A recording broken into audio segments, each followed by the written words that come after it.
Di video kali ini, kita akan membahas topik yang cukup unik dan mungkin sedikit sensitif, yaitu mengenali ciri orang bodoh yang merasa pintar.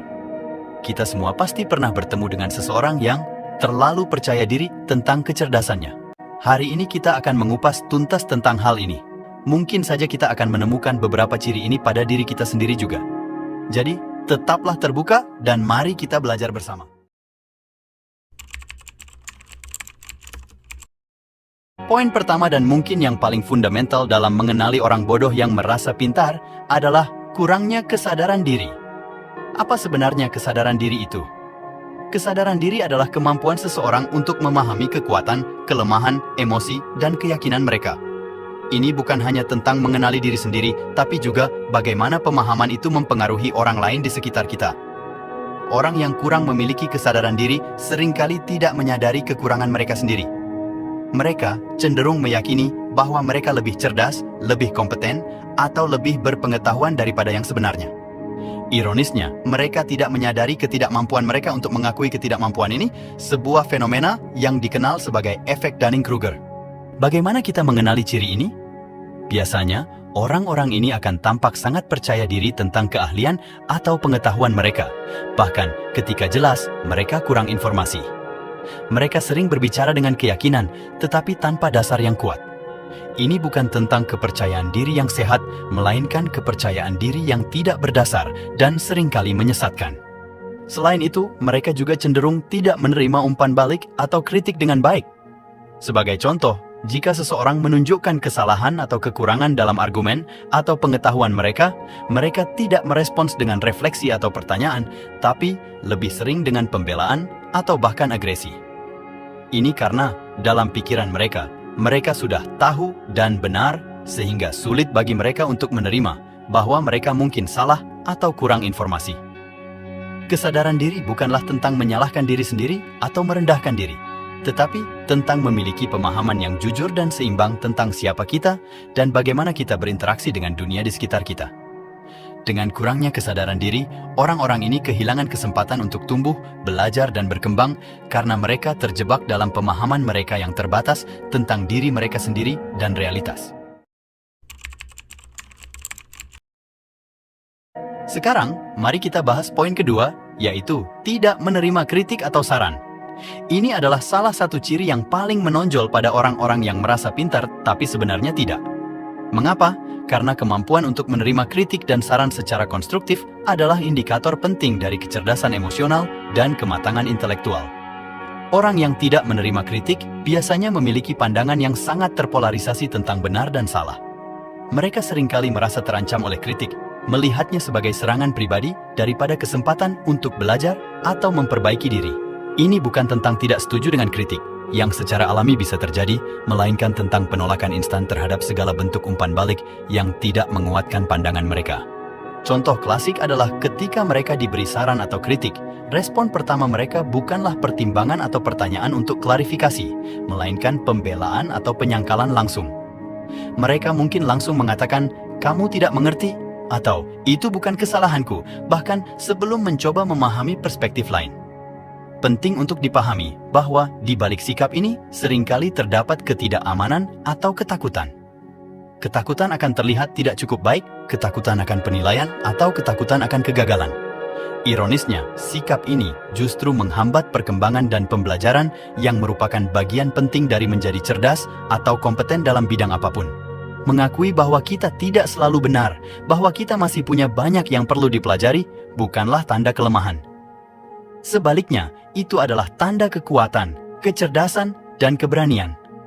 Kritik dan saran yang konstruktif adalah hadiah yang membantu kita tumbuh. Menolaknya berarti menolak peluang untuk menjadi versi terbaik dari diri kita sendiri.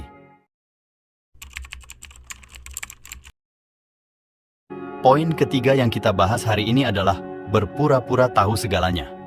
Ini adalah ciri khas orang yang merasa pintar, tapi sebenarnya tidak.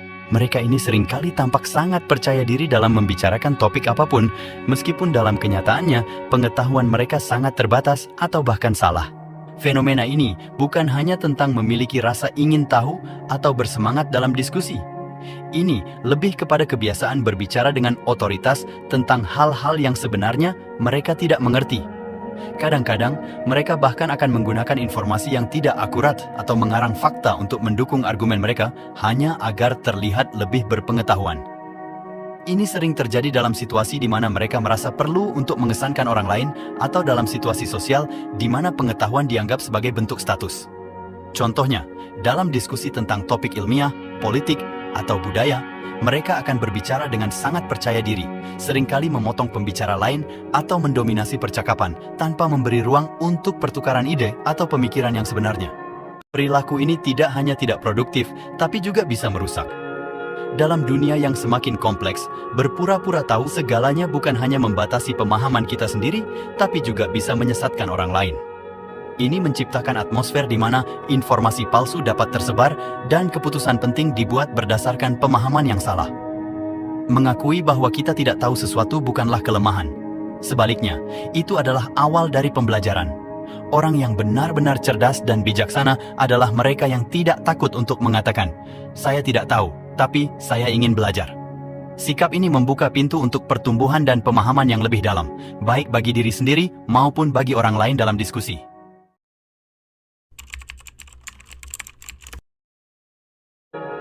Ini adalah strategi yang sering digunakan oleh orang-orang yang ingin terlihat pintar, tetapi sebenarnya tidak memiliki pemahaman mendalam tentang topik yang dibahas. Jargon di sini bisa berupa istilah teknis, bahasa yang rumit, atau ungkapan-ungkapan khusus yang digunakan dalam bidang tertentu. Mengapa mereka melakukan ini? Karena jargon, ketika digunakan dengan tidak tepat, bisa membuat pembicara tampak berpengetahuan. Bahkan, ketika mereka sendiri tidak sepenuhnya mengerti apa yang mereka bicarakan. Ini seperti topeng yang menutupi ketidaktahuan mereka dan menciptakan ilusi keahlian. Cara mengenali perilaku ini bisa terlihat ketika seseorang terus-menerus menggunakan istilah teknis atau jargon yang rumit dalam situasi yang tidak memerlukannya, atau ketika mereka tidak bisa menyederhanakan penjelasan mereka untuk audiens yang awam. Ini sering terjadi dalam percakapan tentang topik seperti teknologi, medis, bisnis, atau akademik. Masalah dengan pendekatan ini adalah bahwa komunikasi menjadi tidak efektif. Tujuan berbicara dan berbagi pengetahuan seharusnya adalah untuk menyampaikan ide dengan jelas, bukan untuk membingungkan atau mengintimidasi pendengar. Ketika seseorang menggunakan jargon secara berlebihan, itu seringkali menunjukkan bahwa mereka lebih peduli dengan bagaimana mereka dipersepsikan daripada memastikan mereka dipahami. Jadi, ingatlah bahwa kejelasan dan kesederhanaan seringkali adalah tanda sejati pemahaman. Orang yang benar-benar paham tentang suatu topik biasanya dapat menjelaskannya dengan cara yang sederhana dan mudah dipahami. Jargon hanya berharga ketika digunakan dalam konteks yang tepat dan dengan pemahaman yang benar.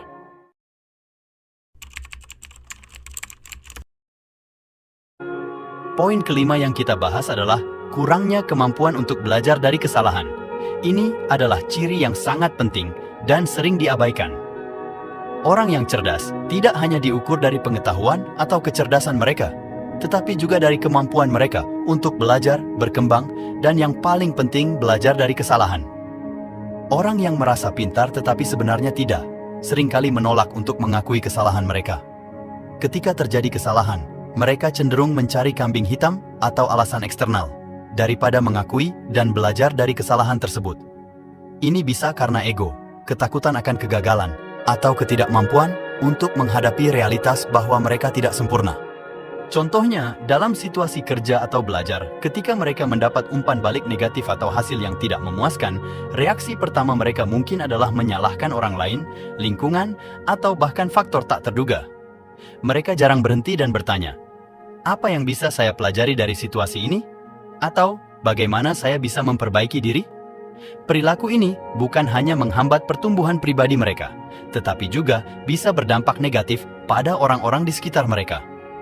Dalam tim atau kelompok, sikap tidak mau belajar dari kesalahan dapat menciptakan lingkungan yang tidak sehat, di mana pertumbuhan dan inovasi terhambat, dan kesalahan diulang-ulang tanpa ada pembelajaran. Mengakui dan belajar dari kesalahan bukanlah tanda kelemahan, tetapi tanda kekuatan dan kecerdasan sejati.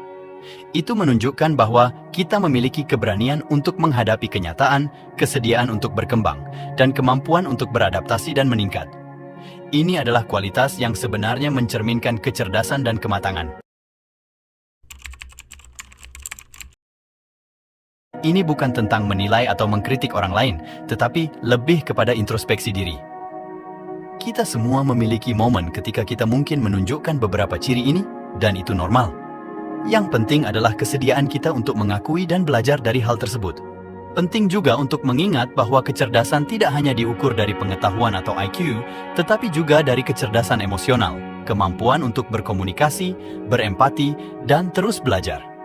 Menerima bahwa kita tidak tahu segalanya adalah langkah pertama untuk belajar lebih banyak. Saya harap video ini memberikan wawasan dan mungkin inspirasi untuk kita semua menjadi versi terbaik dari diri kita sendiri. Jangan lupa untuk berbagi pendapat dan pengalaman Anda di kolom komentar. Dan jika Anda menikmati video ini, tolong beri like dan subscribe untuk mendukung channel ini. Terima kasih telah menonton, sampai jumpa di video berikutnya.